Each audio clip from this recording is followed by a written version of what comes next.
Thank you, Emma.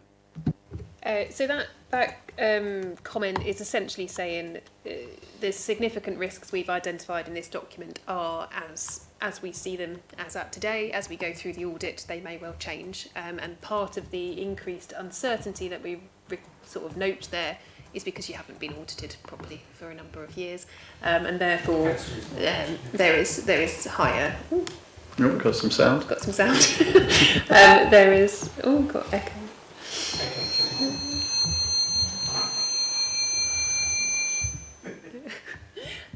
There is, yes, so that's what that is essentially saying, just acknowledging the fact that as we complete the audit, there could be an additional risk that might well emerge, which we don't know at this point in time. Right. Well, yeah, we're more covering it to you to say, actually, if I come back to you and say, actually, we found this big issue, saying, you know, I don't know, an element of your expenditure, it's giving you that acknowledgement that risk profile might change, essentially. So, and then in regards to the second point around the prior periods, so this is an audit plan looking at the 24-25 year. The work around the build back assurance, which is what the look back is. What we plan to do before February is do our risk assessment piece of work, which is essentially to say, what do we think that build back process might look like, and actually can we rebuild? So that is two questions we've got to answer there. Is it possible to get you back to a clean opinion based on the current level of work? And secondly, if we are going to be able to do that, how much work do we need to do? What does that work look like? So we will complete that initial risk assessment. We've got that process in place. That is based on the LARIG guidance that was issued by the NAO in terms of how that build back assurance process would look like. And Mark will be looking at over the next couple of months, so we're in a position in February to give you that update as to where that goes to, and we would then next year sort of start to do that, you know, if we're able to start to do that additional work that needs to be done in terms of any testing. But I think the first and most important step of that build back assurance is this. That's where we will get to, is the aim for this year.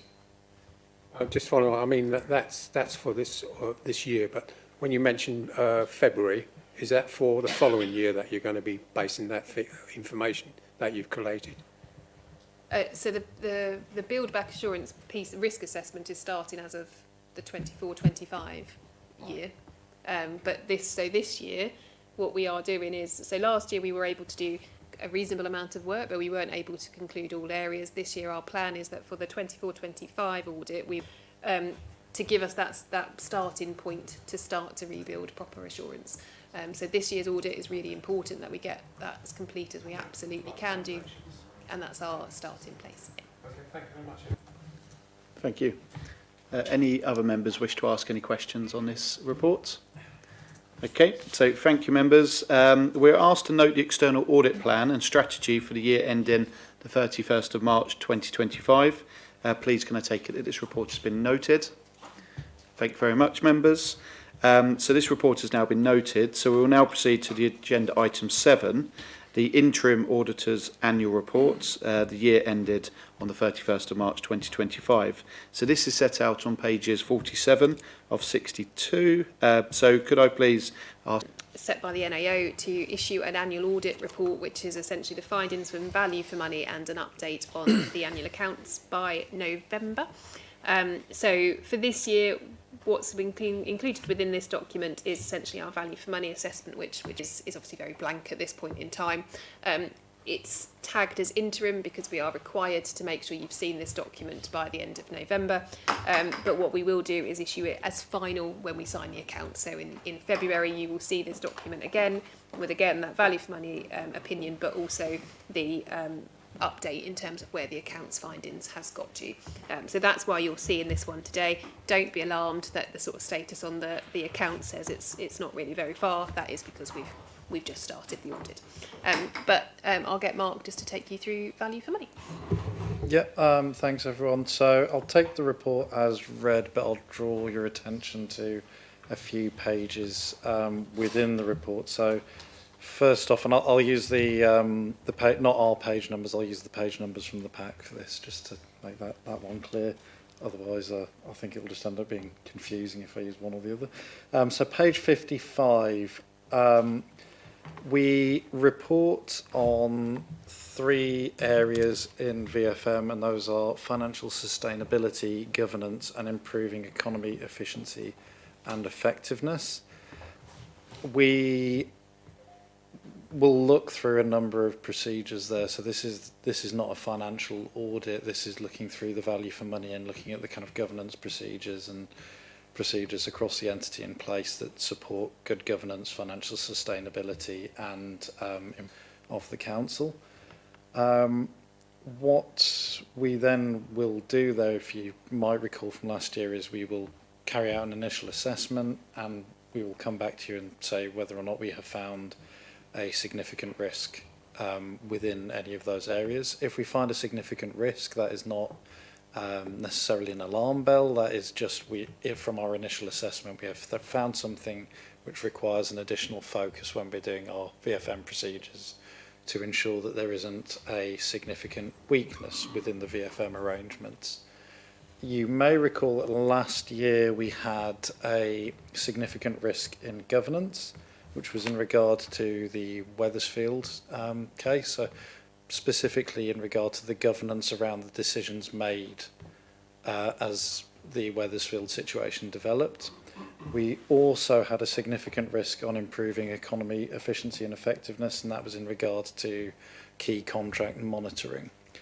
We carried out our work last year. Neither of those resulted in a significant weakness, but you will notice from the report this year that we don't have any significant risks in place at all. So that is, it's not necessarily an improved position per se, because like I said, those significant risks aren't necessarily a bad thing. It's just an area of additional focus, but it does mean probably from our point of view with regard to VFM that has been a smoother process this year. There have been less things that would draw our attention as being unusual and perhaps slightly more out of the ordinary.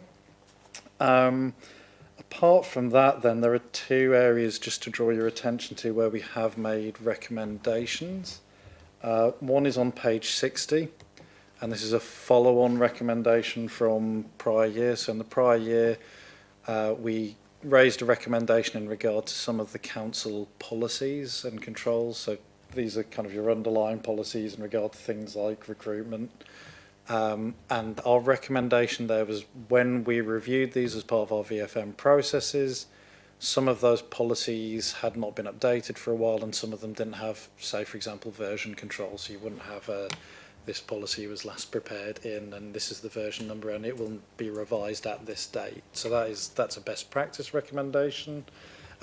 We've caught up with Mark and the team on this one, and while that does stay as a recommendation because there are a couple of policies that are still to be updated, we would also kind of acknowledge that some of the process for updating those policies is ongoing, and for example the recruitment and health and safety policies have been updated in line with the recommendation we made, which is what we expect. We don't expect everything to happen all at once.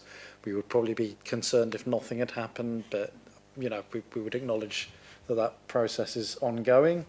And then on page 61, and this has really come up as we go through the VFM processes, we do what are called service line inquiries, which is where we will speak to some of the heads of service just to get a feel really for how things are across that service. We try and get a good look across the organisation. We'll look outward facing and inward facing, and it's just a good way to kind of get a higher level look at the VFM.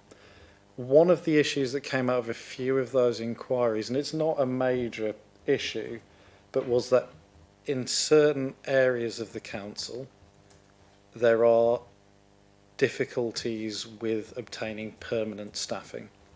So this is not kind of an endemic issue. You do see it sometimes across the sector where you might have across an organisation issues with getting permanent staffing, and the consequence of that can be that your expenditure will then increase because you will be reliant on agency staffing, temp staffing, and that naturally kind of increases your overheads. This is not across the organisation, it is just in pockets, I think, within the council from the inquiries we carried out. We would also note that it's on the risk register, it's being appropriately monitored, so that again there's nothing of particular concern. It's just something again we would look to highlight that continues to be monitored, which as I said it currently is being anyway. So in terms of areas I draw attention to, that's it, but happy to take any questions. Okay, thank you very much, Mark. Councillor Wright. I don't think this is part of your report, but it's part of the item 7. It says we can ask questions of BDO. To receive and ask questions of BDO of their interim report. I just got a bit nervous when I was reading that earlier. I thought BDO were coming back. Yeah. It's .41 in the opening page. Okay, no, that's noted. Okay, thank you. Councillor Ramage. Thanks for your words. In amongst the words that you've put here, you make reference to LGR, which is obviously on the horizon, as they say. I mean, in the item on page 61, you make reference to contracts, things like that. I mean, is that something you're sort of still chewing over at the moment, or have you got any sort of firm comments you want to make about the way we should tackle this situation when it comes? So it's important to remember that for value for money, we look at arrangements in place for making decisions. So we do not comment on the decision in and of itself. So it's around how the governance is around LGR. And obviously this is also looking at the 24-25 year. So we have sort of had an awareness of in terms of the process which has happened in terms of LGR. We haven't got any concerns in terms of that process, which happened obviously in 24-25. There's obviously much more activity post 24-25 year end, so post the end of March, and that will be something that the closer that comes to, the greater focus we would give in terms of our value for money, in terms of looking at any arrangements, in terms of any successor organisations, etc. But as it stands for the 24-25 year end, we've got no observations as it stands today. Okay, thank you very much. Thank you. Councillor Heath. Thank you, Chairman. Yeah. On page 58, where it has the debt level and the debt income ratio, I mean, both of them are very good figures to read and understand. But could I also ask on page 58 that we changed the title from British District Council to Braintree? In the present day and age. You're a stickler for detail, aren't you? Thank you. But I think it's a very good report. No, thank you. Councillor Beavis. Thank you, Chairman, and I don't have any typos. I haven't found any. I just wanted to ask a couple of things really, just sort of in summary of reading the report and sort of reflecting on what I consider to be some of our key services. So we're going through quite a dramatic change in our curbside recycling, so changing of the service, big investment around buying in stuff and storing it, and so it's quite a change in service. So that's my first sort of point, whether you're sort of comparing and contrasting where we've come from to where we're going and why you're doing it, or we understand the rationale for it. That's my first question. And again, similarly with our leisure provider, so we've gone from one to another, and I just wondered for those two services particularly whether you had any thoughts or questions or observations around that. Thank you. If I just so on the curbside piece, I think again we will have looked at that as the decision taken. So again, in terms of was that made in line with governance? Again, not challenging whether that was the appropriate decision to make, because that isn't where our remit sits.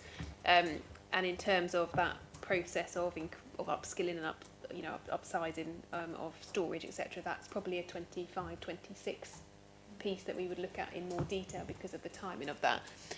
Leisure, certainly, we've looked at in quite a bit of detail, so I can... Yeah, Mark touch on that. again, yeah, it's something we have kind of considered, I think, across certainly most of the service level inquiries in terms of those governance decisions made. And I think, again, I referenced to it kind of in the opening, really, where we had those significant risks in the prior year around contract decisions. That's very much the angle we're looking at it from there, is in regard to how are we making those contract decisions, how's the level of scrutiny being applied, and I suppose the monitoring throughout those transition arrangements is something we absolutely consider and have considered in kind of pulling together this piece, yeah.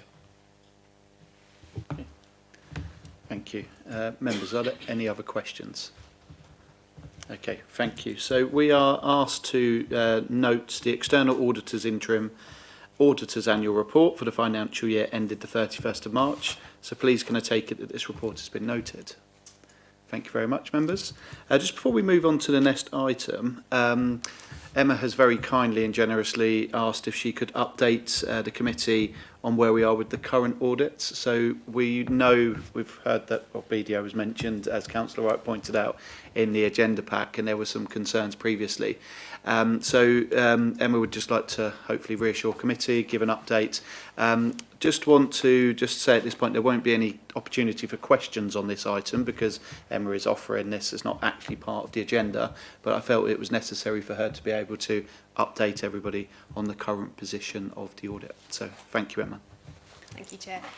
So yes, as I touched on earlier, so we have now commenced our year-end audit, so that's where we're doing all of the main detailed testing.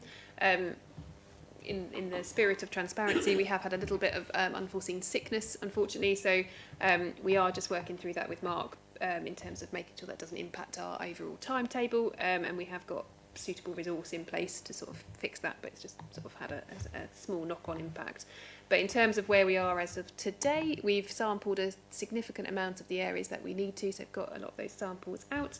We've engaged our revaluation specialists, so you might recall last year we weren't able to do much of any work over the property portfolio at all. We've started that work already, so we've got our sort of specialist team involved to look at that, and similarly our pensions team are all sort of kicked off and starting the challenge with that with our actuaries as well. So we are very much sort of all whatever the hands to the deck, we're all going, and we are very confident that we will be in a good position for the February sign-off and the January audit committee to be able to confirm where we've got the assurances as much as we possibly can do this year.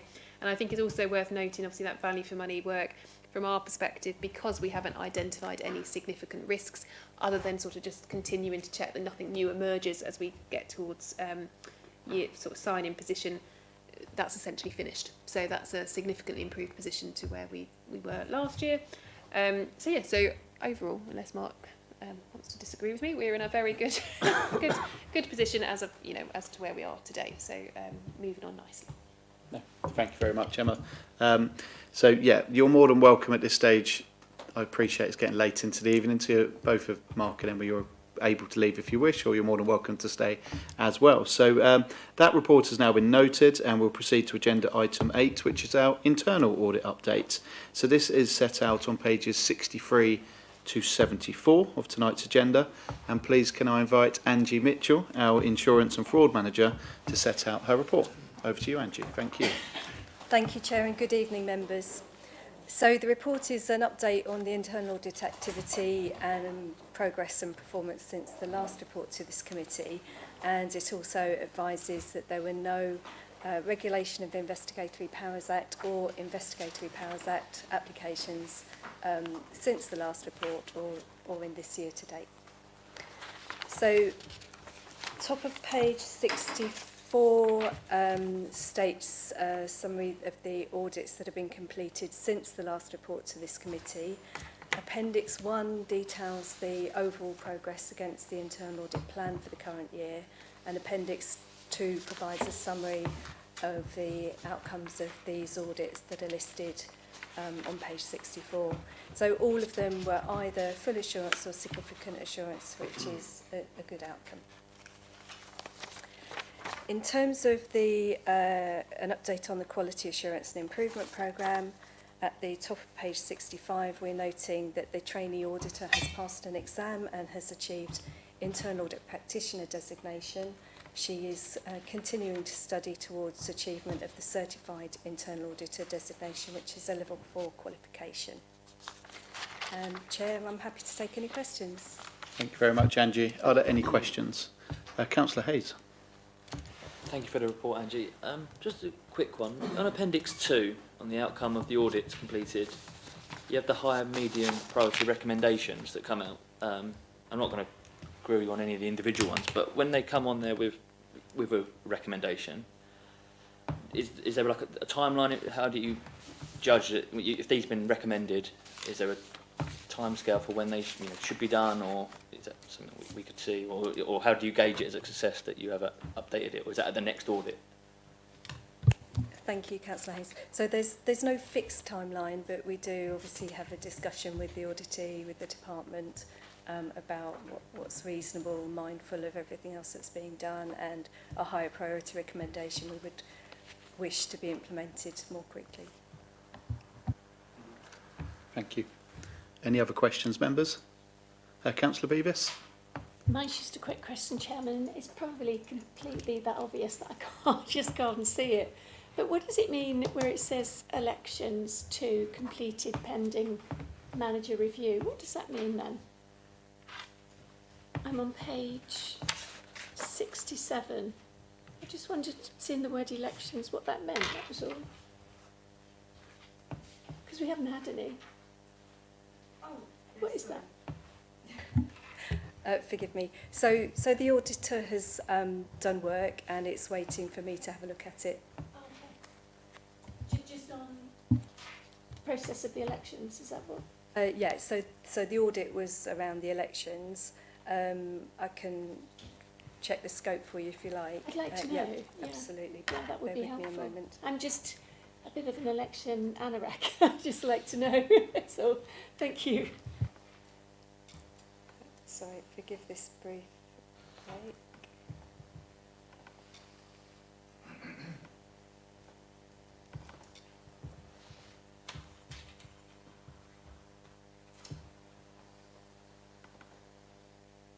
Okay, so the scope is summarised in the internal audit plan for the current year, and it was a review of compliance with the new Election Act, including requirements relating to overseas and absent voters, postal vote handling and ID requirements. Perfect. Through you, Chairman. I was hoping you were going to say that. It was the postal vote. I know at the last elections we had, there was some issues around, I think, Royal Mail at the time. I can't 100% remember, but I know all of us felt maybe papers had gone missing or something. I just felt that, so that's really good to see that there. So will we get sort of an answer to that? Yeah, so at a future meeting of this committee, we will have completed this report and include it in the report to committee in the normal way. Yeah. Perfect. Thank you very much. Councillor Heath. Thank you, Mr. Chairman. Yeah, I would just like to suggest and ask that if you, on our behalf, could pass on our congratulations to the trainee auditor for passing her exam, and wish her well in future. Yeah. No, yeah. Thank you. No, will do. So, no, thank you very much. Councillor Ramage, have you got something to come back with? Just on elections, we had an issue with regards to the by-election in Witham, re-cost. Is that something you look into as such? I mean, there was a dispute, and I believe it's been now resolved, but it's just that at the time we felt the costs were a bit higher than we were expecting at the time, as a council, that is. I don't believe that would have been the scope of the audit that we undertook. That's why I'm asking. So, okay, well, if it doesn't, then fair enough. Thank you. Thank you. Okay, if there are no more questions, we are asked to note the progress against a 2025-26 internal audit plan And please can I take it that this report has been noted? Thank you very much, members. We'll now proceed to agenda item 9, which is our Treasury Management Mid-Year Report for the year 2025 and 26. This is set out on pages 75 to 81 of tonight's agenda. And as always, Mark has been very patient, but I always look forward to this report, and it looks like we've got some positive news to share. So I'll hand over to Mark Jarvis, our Financial Services Manager, to present his report this evening. Thank you, Chair, and good evening, members. So this is the mid-year Treasury Management Report that gives members of the committee an oversight of the Treasury activities of the Council. The report is broken down into different segments, starting with a brief economic update. Wasn't going to go into too much detail in this, but if I pick out some of the highlights. So obviously, a lot of this is topical in the media, news. So basically, inflation obviously remains significantly above the Bank of England rate or target of 2%, with indication that it could rise to around 4%, partly driven by increased food prices. Growth in the UK economy has continued to be subdued, and obviously interest rates are not falling as quickly as anticipated 12 months ago. And obviously all these items have an impact on the Council's Treasury Management activities. In terms of the local context, as at the 31st of August, the Council had £90.5 million in our investments, including pooled funds, and £4.8 million of borrowing. The table in section 3.2 gives just a high-level breakdown of where those funds were invested. The position as of the 31st of March 25, the position as of the end of August, and gives you the average rate that we have received. I'm mindful, obviously, a question earlier from a member in terms of where this money, if this money is ours or if it's external. Obviously, it's very difficult to do that for the end of August. However, when we do our year-end processes, as of the 31st of March, we do analysis to understand where that money is. So as of the 31st of March 25, we had 73.1 million, which is a snapshot at that time. 56 million of that was just our reserves. So it just gives you an indication that a lot of this money that invested, especially at year-end, is our own cash balances. If I'm moving on, we've actually put an additional table in the report, which is in section 4.3, that shows a snapshot of the capital financing requirement. And this identifies the Council's need or requirement to borrow, whether we do that externally or we do that internally. So basically, this is the capital expenditure we have actually committed or paid for, and is waiting to be financed either by capital receipts, borrowing, or via a finance lease arrangement. So as you can see in section 4.3, the capital finance requirement as of the 31st of March was 25.6 million. We forecast that forward, and by the end of this year, we are forecasting that the requirement will go down to 18.5 million, with the majority of that due to receipts in relation to Horizon 120, which we've received and due to receive, which will finance the capital expenditure in relation to that capital scheme a couple of years ago. Also, we're anticipating, obviously, the repayment of debt through minimum revenue provision will also reduce down our capital financing requirement. There's a table in section 4.6 that gives you details of our one single PWB loan.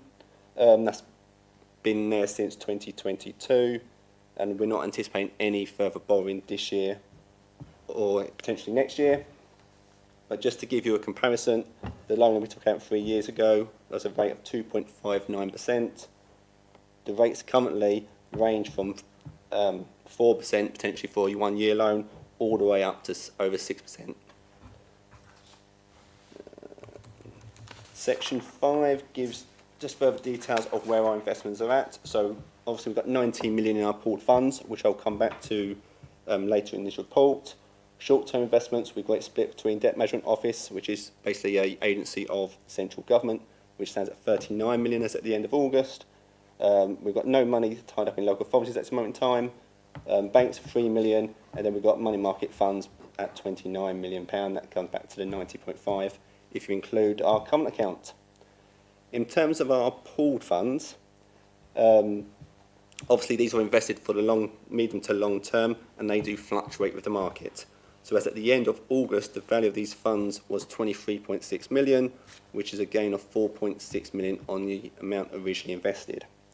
One general comment about the Treasury Management activities is the amount of cash that we are holding as authority is obviously influencing the amount of investment return we're getting, which was mentioned on early reports at this committee. And obviously we are showing almost a £900,000 forecast surplus this year, and this is being reviewed as part of the budget setting process for 26-27. The last thing I was going to mention is just compliance, because obviously the Treasury Management Strategy sets out a number of conditions and for us to follow as officers, and basically for today, all our borrowing remain within the operational and authorised limit, and investments were all made in accordance with the Treasury Management Strategy. Chair, I'm happy to take any questions. Thank you very much, Mark. Members, does anybody have a question? Councillor Beavis? Thank you, Chairman, and apologies, Mark, I'm still scribbling away here, but thank you. Can you just refresh my memory? When you said, did you say we took out a loan in 2022? And was that loan to pay back the two long-standing loans because we had that big interest on them? That's correct, right, yes. That's good, because that's helped my head, because so many times I drive to this authority and I think about those loans. So that's good. And then just for my own thinking, so we heard earlier on about the underspend or the re-look at our capital spend for this building. When you talk about the 900k, is that revenue surplus as well? So we've done well on the surplus for the revenue, that 900k, is that what it is? So the surplus we're getting from Treasury Management is from a further interest from our short-term deposits and our pooled funds. So in terms of our cash position, obviously we've got 90 million, which is far higher than we anticipated. The rate of return is also far higher than we actually budgeted for. So that high of interest is actually contributing to the £900,000 surplus we got in the revenue. I'm not sure the relationship in terms of the capital, but any slippage in the capital programme obviously would increase our treasury balances, and obviously there's interest associated with that. Thank you.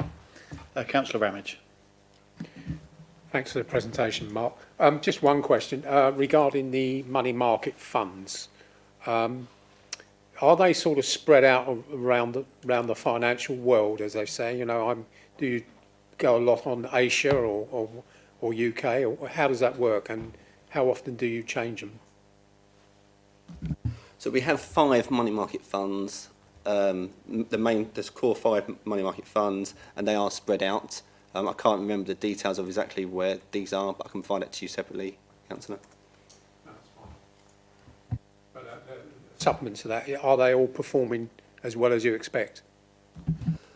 And money market funds are there as access to your money next day. So these money markets are basically AAA rated. So they are very highly rated, and with those highly rated money markets, the rate of return is lower because 1, it's secure, 2, you can get it next day. It's the more the fixed term deposits that do a greater return. But in terms of the functionality of those money markets, we've had no issues of getting our money returned within the next day if required. Thank you. Councillor Van Dolkum. Thank you, Chairman. Thank you, Mark. Just a question on, or 2 questions on 5.8, the pooled funds. The first one was, it mentions that there are notice periods for the withdrawal. Now, I appreciate that can apply for property funds, say, but I haven't come across this before. How does that work? So obviously we have a number of different funds split between the different categories on there. So we have property funds, equity funds, multi-funds. So property fund, there is, I believe, a 6-month process. The others, there is, I think, between 90 days, I believe, for some of these funds. And obviously we have to give notice to exit these funds, and then after that time, the money will return to us. Okay. I mean, that doesn't really apply in the retail sector. That's why I haven't come across it. But and the other question is, looking at the little chart there, the volatility, and I appreciate volatility is not necessarily security or that, because they're all AA minus. But volatility is twice or three times that of other LAs or unenclosed clients. But the income return is roughly the same, but the total return is higher, which is good. Could you just comment on why we are perhaps an outlier? That's fine. So obviously Braintree District Council invested in these pooled funds, I think about 9 years ago now, but not all authorities would have those pooled funds. So a lot of authorities would just invest in short-term deposits, which are less volatile. So we are comparing authorities who are in pooled funds and short-term deposits against other authorities who are just in short-term deposits, short-term investments. So that's why there's a deviation there. In terms of the income return, I think we discussed this with our Treasury advisors, and obviously one of the items they said is during this period of time, at the moment, cash is king. So those who've got cash and invest it are getting a good return. So there's a smaller difference between those who are invested in pooled funds against those who are invested in short-term deposits. In terms of the total return, that's including the benefits from the gain in the pooled funds value. Okay. Thank you very much, Mark. Members, we are asked to recommend submission of the Treasury Management Annual Reports to full council. So please can I have a proposer to move the recommendation? Thank you, Councillor Hayes. And a seconder, Councillor Monday. Thank you. So the members, the recommendation has been moved and seconded. I will now put this to the vote. All those in favour, please indicate by show of hands. Thank you very much, members. That is unanimous. So the recommendation has been approved. We will now proceed to agenda item 10, which is the Governance and Audit Annual Report. So this report is set out on pages 82 to 98 of tonight's agenda, and this report will be presented by myself as Chairman of the Governance and Audit Committee. So this annual report of the Governance and Audit Committee summarises the committee's work and achievements relating to its audit role for the year 2024-25 and to August 2025. It is intended to firstly, reassure the Council and other stakeholders that the Committee has undertaken its responsibilities properly and in a way which allows to exercise effective oversight. And secondly, demonstrate to the District's residents and other stakeholders the importance that the Council places on good governance, openness and probity in public life. The report sets out the contribution the Committee makes to achieving those aims. The Committee's meetings are open to the public and its reports are available on the Council's website. To provide ongoing assurance over the Council's internal controls and systems, the Committee has been supported during the 2024-25 year by the Chief Executive, Corporate Director, Head of Finance, Audit, Insurance and Fraud Manager, Financial Services Manager and Committee Services, as well as representatives from our previous auditors BDO and our current ones KPMG. So operating effectively, the work of the Governance and Audit Committee will enhance corporate awareness of the need for internal control and implementation of agreed audit recommendations. It increases public confidence in the objectivity and fairness of financial and other reporting, to reinforce the importance and independence of internal and external audit and other similar review processes, and finally to provide additional assurance for its processes of independent and objective review. So we certainly get through a lot of work, and I'm sure you see that with the range of reports that we see over the year. But I would like to express my thanks to those officers and members who have supported the work of this committee by presenting, discussing, debating and challenging reports and engaging in training and improvement activity to develop the knowledge and skills needed for this key area of the Council's arrangements and effective governance. So I don't intend to go through the whole report, but I think it does quite clearly outline on pages 91 to 92 the amount of reports and when those reports have come to fruition at meetings. There will be just a slight amendment on page 91 to 92 with regards to the reports. Some are highlighted in red currently, but that will be amended going forward. But really what I'd like to point out is the final page of the report, and something that has increased year on year, is the attendance at meetings, which is pretty incredible, really, when we look at this. I remember when I first became on the committee, it was quite difficult, some meetings. We were worried on some occasions whether we'd even be quorate to be able to take place. And here we are with a sheet that is quite open to the public, and we should all be very proud of, with our attendance of these meetings, just showing the importance that this committee places on the challenge we provide to officers, but most importantly our external auditors as well. So that's all I can share on the report, but I'm open to any questions if anybody has anything to ask or anything to point out. Councillor Jeffress. Thank you, Chair. It's not a question, it's an observation, I guess. I think this past year, and it's no reflection on our officers, but this past year has been much easier and more productive than previously. So for that, we can all be very grateful. And I think partly the attendance is actually due to the officers who present and publish some really good reports. That it is a complicated subject. I did struggle when I started, but it is complicated, but they set it out in such a way that it is much more understandable, and therefore we turn up. Yeah, absolutely. Yeah. So thank you for that. No, thank you for your kind words. Thank you. Councillor Hooks. I've just noticed an error on the appendix to the attendance, where we've got the substitutes listed. It's Councillor Wenda Taylor was a substitute for myself, not Councillor Hayes. I think you'll find. Thank you. That's fine. Thank you very much. Councillor Ramage. Yeah, just to say compliments to you, Chair, and as far as I think the reason why there's been such a good attendance is your personality and all that, you know, because you run this committee very well. Yeah, I don't often blush, see, Ron, but I'll take any compliment that you're going to throw at me. Thank you. Yeah, exactly.